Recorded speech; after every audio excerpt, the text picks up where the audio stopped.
What is going on, guys? It's your boy Dylan Villain. It's Sunday, week 4 of July. We are now doing Sunday Night Heat live.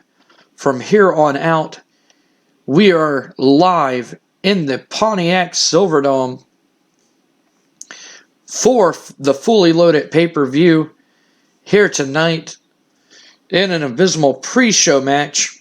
We have testing out one of our developmental tag teams, the Dudley Boys. I don't know if you ever heard of them, but the Dudleys pick up the win against the Godwins when Bubba Ray submitted Henry O. Godwin. The match got a 49, Bubba with a 50, Devon with a 45, Phineas and Henry with a 48-47. Dudleys have excellent tag team chemistry, and they have the tag team specialist bonus along with the Godwins. Color commentary gave the match a boost. We go ahead and move on to our other pre-show matchup, which is a return matchup from the NXT pay-per-view that we had last night, which was the champion Brian Lee taking on Dan Severn. Dan Severn ended up winning the NXT Heavyweight Championship, but Brian Lee defeats Dan Severn here tonight by pinfall with a cancellation. Brian Lee with a 44 and Dan Severn with a 45, and Dan Severn is injured, which took a big toll. We might have to do something about that. But we move on to the next segment, and Vince McMahon says these two men are the future of the World Wrestling Federation. He pretty much promotes NXT and says, look forward to seeing these men in the upcoming future here on WWE television on Sunday Night Heat.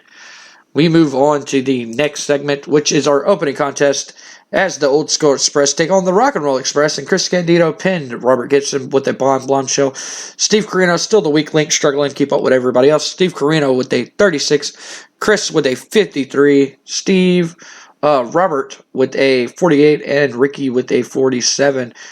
They have excellent catching chemistry. They did good. Jim Cornette did good ring work outside, and Chris Candido still going through the effects of them personal issues here. The segment got a 51, not bad for a little Sunday night show opener here. And then after the match, Lance Storm and Jerry Lynn run down. Golly, it did 100. Jim Cornette, man, they run down 100 with these four involved. I'm just saying, all because Jim Cornette. Anyway, Jim Cornette's talking, he's promoting them, and Jerry Lynn and Lance Storm comes down and attacks, runs them out of the ring. They hightail it. As we know, they attacked Lance Storm and Jerry Lynn last Sunday Night Heat, and basically Lance Storm and Jerry Lynn returning the favor. They are not happy that they were attacked by these two young upcomers. This segment got a 100. We move on to the next segment, which is Dwayne Gill. And he goes to the APA, the Acolyte Protection Agency. He goes to the APA, always pounding ass, whatever you want to call him. But he goes to the APA, he goes to the door, he knocks on the door, they let him in. And he has some money, and he puts money on the table, and he goes, I want my Hardcore Championship back. Farouk and Bradshaw like, what? The Hardcore Championship back? And he goes, that's right, and I'm willing to pay y'all to get it back for me. And Farouk and Bradshaw are just like, they look at each other and they're like, isn't the Big Show the champion? Bradshaw. And Farouk's like, yeah. Last time I checked, he was the champion. And Bradshaw's like, man, I ain't that stupid. You can't pay me enough money to go take on that big son of a bitch. And Farouk's like, yeah, man, it ain't happening. And Dwayne Gill is just like, what? No, I'm offering you $20,000 to beat up the Big Show so I can pin him and get my championship back. And they're just like, man, we don't care how much money you got. Have you seen what that dude's been doing to people lately? Yeah, no. Now that he has no holds bars, no limit, no rules to do whatever he wants to. He's been killing people. Like, nah, man. No, like, that ain't even going to cover our hospital bills. And Dwayne Gill's like, look, I'll give you $1 million right now in cash to take him out. And Farouk and Bradshaw kind of look at each other for a minute. And Bradshaw's like, well, show us the money first. And Dwayne Gill's just like, well, I have it in this briefcase. And he never opened the briefcase. And they're just like, well, show us what's in the briefcase. And Dwayne Gill's kind of like, no, I don't want to. You know? And then Farouk stands up and he snatches the briefcase and he opens it. And it's just a whole bunch of, like, Monopoly money in it. And Farouk's like, what the hell is this? And Dwayne Gill, like, tries to run off. But he, like, flips their poker table and he runs off and everything like that. This advances the sad story of Dwayne Gill. Farouk and Bradshaw then chase him down backstage and proceed to whoop the shit out of him. In a decent match, APA beat the holy fuck. This ain't even a match. They just, like, beat the hell out of him. And Farouk ends up picking up the win here. In terms of ring, Dwayne Gill is head and shoulders above everybody else. And Bradshaw with that popularity. And Bradshaw was the weak link, struggling to keep up with everybody else. The match got a 68. Farouk and Bradshaw have the tag team specialist bonus. But they chased down Dwayne Gill and beat him up for destroying their office there where they conduct business.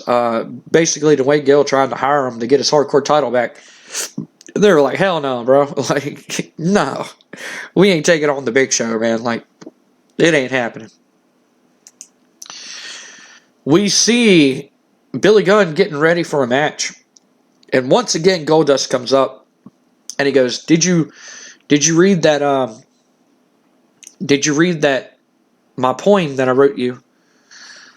That I left you? And Billy Gunn's like, no. I ain't reading your poem, man. I told you to leave me alone. You know, like, I'm flattered that you're a fan. I really am. I'm glad that you're pumping my merchandise. My Ass Lovers t-shirt that you can get right now on WWF.com.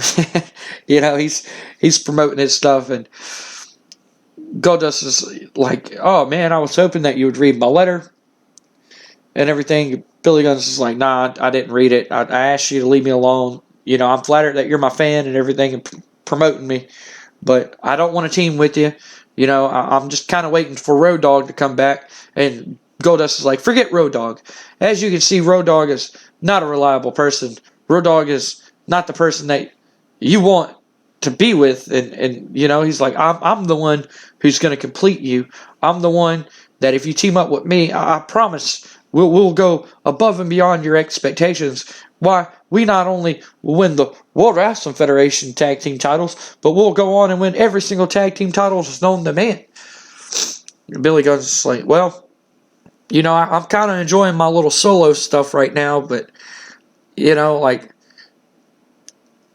I just don't want to team with you, man. You're kind of weird and you creep me out and stuff like that. And Goldust is like, look, I'll do whatever I have to do to impress you and to make you see that I'm the right tag team partner for you. And so I'll let you go out and do your thing, but next week I'll do whatever it takes to show that I want to be your tag team partner. And Billy Gunn's like, well, I'll let you know next week. I'll think about it. So the segment got a 95. And Billy Gunn defeats Mark Marrow. It lacks psychology, proper flow. They have great chemistry, and it showed them performance. Not bad. But Billy Gunn picks up the win with a Fame-asser. Billy Gunn with a 56 and Mark Marrow with a 72. In recent news, Mark Marrow and Sable recently got a divorce. So I don't know how that's fixing to affect my backstage, but we will soon find out. They got a divorce on Saturday. Their divorce was finalized Saturday, so we'll see how that affects my backstage and everything like that. Just the Marlena Goldust and China scandal crippled my backstage. I had to send Marlena to developmental, and she is not happy that she's in developmental. I'll just put it that way. But I had to send her to developmental because she was every week it was negative to her. So hopefully Sable or Mark Mero does not get negs on that. But we move on to the next segment, and it is the main event. As we've seen for weeks now, Jerry the King Lawler has been going after his son, Brian Christopher, a.k.a. Grandmaster Sexay, and trying to convince Grandmaster Sexy to join him and put an end to his foolish ways of thinking that, he's a dancing hip-hop star, and it's stupid and childish, and he should carry himself with royalty. He's hired Mike Awesome to do his dirty work. And tonight we will see Mike Awesome take on Grandmaster Sexy. But before that match, Jerry Lawler is pretty much telling Mike Awesome, do whatever you have to do to get it through my son's thick skull that I'm not going to stop until he joins me. And Mike Awesome's just like, you got it, boss. So the segment got a 79, almost an 80. And the match got a 55. Not bad little match in a bout that had terrible ass and not just crowd. Mike Awesome defeats Grandmaster Sexay in 7:51 by pinfall with an awesome bomb. Mike Awesome with a 53, Grandmaster Sexay with a 52. It advances the storyline. Color commentary gave the match a boost, and Mike Awesome benefited from having a new move. Mike Awesome, of course, picks up the win. Mike Awesome has been undefeated since joining the main roster here. He's even when he was on NXT, he was just beating people left and right on the main roster. So far, Mike Awesome is undefeated on the main roster, but we are going to move on to the next segment, and it is just a hype promo, basically promoting last-minute buyers, wink wink, to join us for the fully loaded pay-per-view. In our main event, we will have a four-way dance between Bret Hart, Chris Jericho, The Rock, and Kurt Angle for the World Wrestling Federation World Heavyweight Championship. Stone Cold Steve Austin got himself involved in the Jericho Rock match, basically giving it a no contest. Vince McMahon ruled it a no contest, giving both these men the opportunity to do it. But he did make a bet with Stephanie, with Kurt Angle. Kurt Angle was the rightful number one contender. He made a bet with Stephanie McMahon, giving The Rock his way of beating Kurt Angle, and pretty much giving The Rock Kurt Angle's spot. It was supposed to be Jericho versus Kurt Angle. Then The Rock beat Kurt Angle to get his spot, and then Steve Austin screwed both these men over. Mainly this guy over, giving The Rock the win, but Vince, not a big fan of The Rock, does not like The Rock, so he basically made it a fatal four-way. Who will walk out the World Wrestling Federation World Heavyweight Championship? Will Bret Hart continue to be the World Heavyweight Champion and move on to face the King of the Ring winner, the 1997 King of the Ring winner, Triple H? We are about to get to that. Or will it be one of these three men, one of these three young rookies I shouldn't say rookies, but one of these three young men, Chris Jericho, The Rock, or Kurt Angle? I'm pretty sure if either one of these three men win, they will become the youngest WWE World Wrestling Federation World Heavyweight Champion in history. If one of these three men, we are promoting our young talent here in the future for the World Wrestling Federation for years to come. And speaking of Triple H, he is the 1997 King of the Ring winner. He will be going on to SummerSlam to face whoever wins this main event matchup, the four-way dance for the championship. But first, he has to make it through Shawn Michaels. He screwed Shawn Michaels, his best friend, at King of the Ring in his World Heavyweight title match against Bret Hart. He went out and attacked Shawn Michaels. And he says that he's tired of living in Shawn Michaels' shadow. That it's Triple H's time. It's Triple H's time to be the heavyweight champion. It is Triple H's time to be in the main event. And no more living in the shadow of Shawn Michaels. No more being compared to Shawn Michaels. He is better than Shawn Michaels in every conceivable way. And Triple H, excuse me guys, and Triple H is the future. Shawn Michaels coming back from being out for a few months. He is now back. He is 100%. He looks like a different Shawn Michaels all around. And Shawn Michaels says that he is not going to he's a forgiving man, but he is not going to forgive Triple H that easy for what he's did. That Shawn Michaels is going to do everything in his power to make sure that Triple H will not make it to SummerSlam for his World Heavyweight Championship matchup. And Triple H pretty much saying the same thing, that he's going to put an end to Shawn Michaels' career at Fully Loaded. That Shawn Michaels will not be able to wrestle again. And in our other main event style matchup, we will see the Big Show taking on Mankind for the WWF Hardcore Championship. Raven basically saying, we've seen Mankind team up with Raven and the Hardys here recently. Raven saying that hardcore wrestling, it should not be on television. It should not be promoted. It should not be loved by fans. That all these fans are barbaric and all they care about is blood and guts.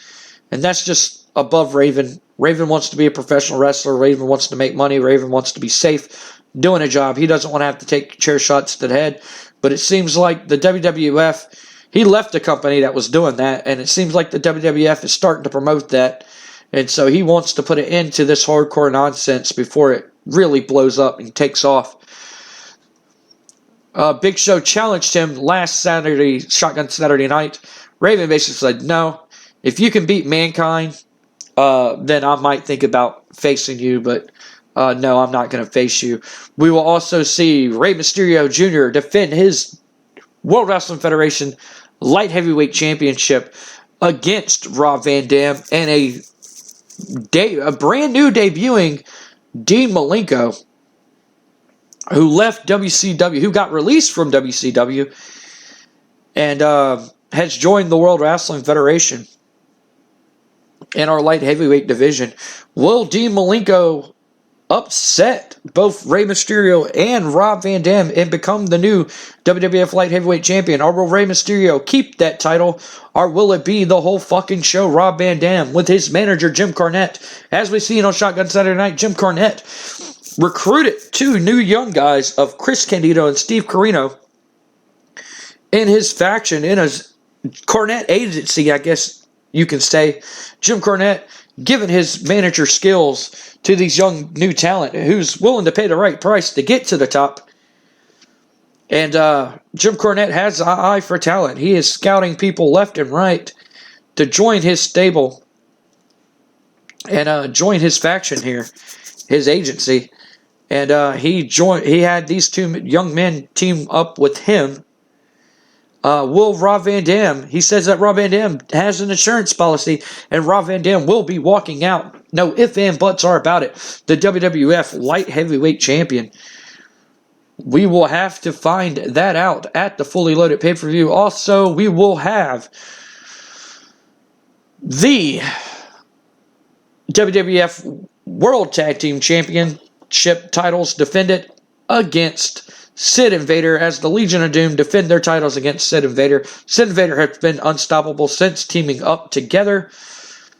Will the Legion of Doom be able to walk out with the tag team titles, or will Sid and Vader continue their dominant streak as a tag team and their newfound motivation and win the WWF tag team titles, or will the Legion of Doom nick that one in the butt before it starts also? That is all the matches that are announced so far on the card. We will be booking some more matches when we get to the Fully Loaded pay-per-view, guys. We are going to go ahead and finish the show. The show got a 60. Not bad. The crowd wasn't happy as they expected more angles and interview segments. Okay, so we did a little bit too many matches.